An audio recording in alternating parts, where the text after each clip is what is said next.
l'année dernière avec mon épouse. À peu près vraiment à cette période, nous sommes arrivés en France les 4 juin. Ça fait un an qu'on est là.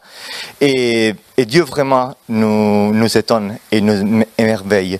Et je n'aurais jamais dit qu'un jour je serai là. Mais comme on a chanté, j'ai trouvé ma place dans sa maison. Et j'ai trouvé ma place dans cette église. Et je vous remercie vraiment pour votre amour authentique qui nous touche énormément. Mais sans plus tarder, je vous invite à ouvrir vos Bibles ou vos tablettes ou vos smartphones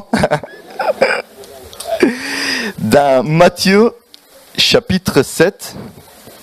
On va lire quelques versets à partir du verset 24 jusqu'au verset 27.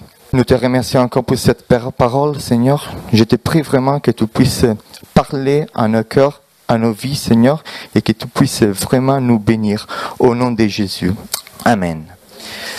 Alors, ce matin, comme vous avez vu, on va parler de jeunesse actuelle et chrétien authentique. Et nous sommes une jeunesse actuelle, une jeunesse du XXe siècle qui vit sa jeunesse, mais qui vit aussi sa foi.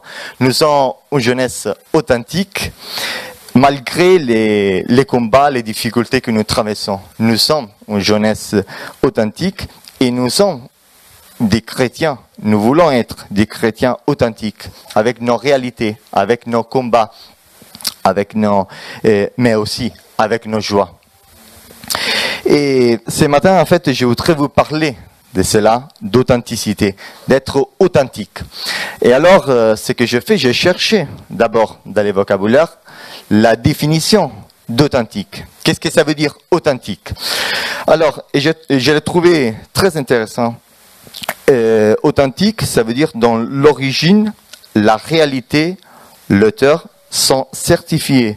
Dans l'exactitude, la vérité ne peut être contestée. D'une totale sincérité. C'est un mot qui dérive du grec authentikos, qui consiste en une autorité absolue, originale, genuine, que l'on peut voir avec une parfaite clarté. Et encore dérive de autentes, qui agit de sa propre autorité. Et alors ce matin, je voudrais vous partager 3 points sur l'authenticité. Authentique. Alors, les premiers points, authentique, c'est encore la définition d'authentique, qui correspond à son intériorité, à ce qui se trouve à l'intérieur de nous. En fait, dans les passages que nous avons lus, nous avons vu 2 maisons. La première maison, c'est la maison authentique. C'est la maison qui est bâtie sur les rocs.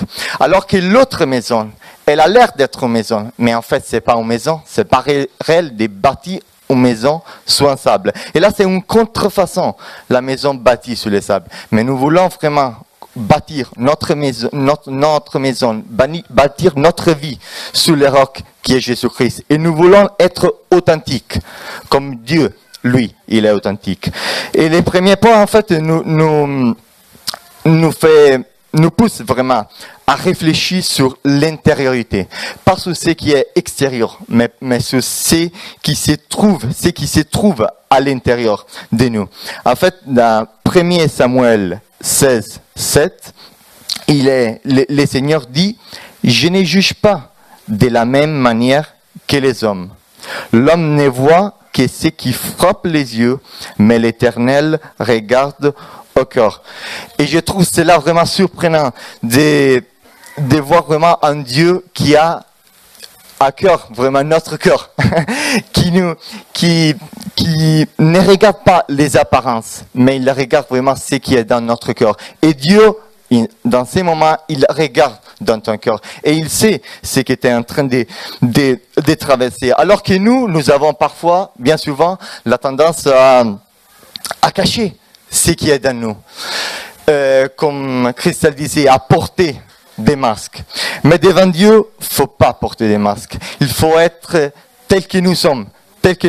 Parce que lui, il nous connaît. Lui, il nous aime et lui, il veut nous changer.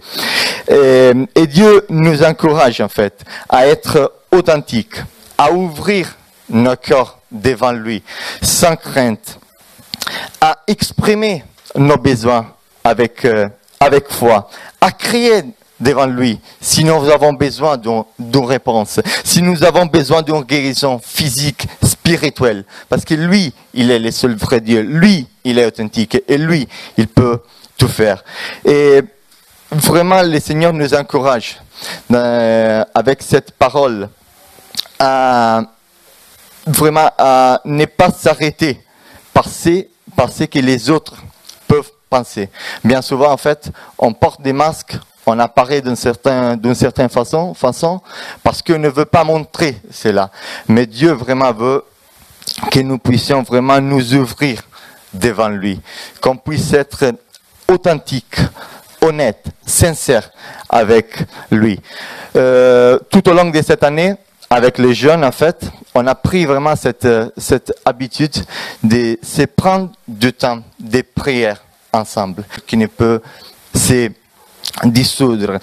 Et j'aime bien, en fait, un hymne anglais qui, traduit en français, dit comme ça: sur Christ, les solides rocs, je reste. Tout autre terrain est sable qui coule.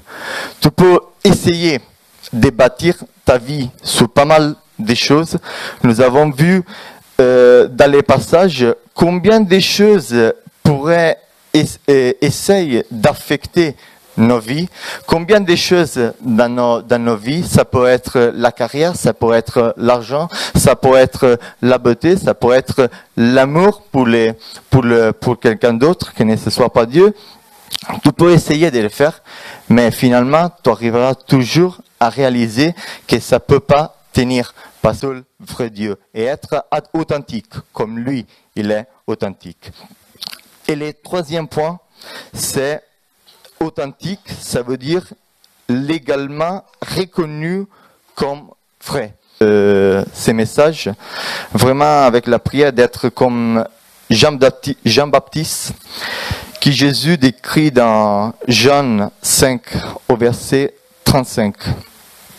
Il a écrit: oui, Jean était vraiment comme un flambeau que l'on allume pour qu'il répande sa clarté. Et une autre version dit: la lampe, Jean était vraiment la lampe qui brûle et qui luit. Et nous voulons vraiment avoir un cœur ouvert vis-à-vis de Dieu. Nous voulons vraiment être honnêtes avec lui. Si nous avons un besoin, si nous avons besoin de pleurer, si nous avons besoin de crier, qu'on puisse le faire et qu'on puisse recevoir la libération, la guérison, la réponse pour nos besoins. Nous sommes authentiques parce que Dieu, lui, il est authentique et il est l'original.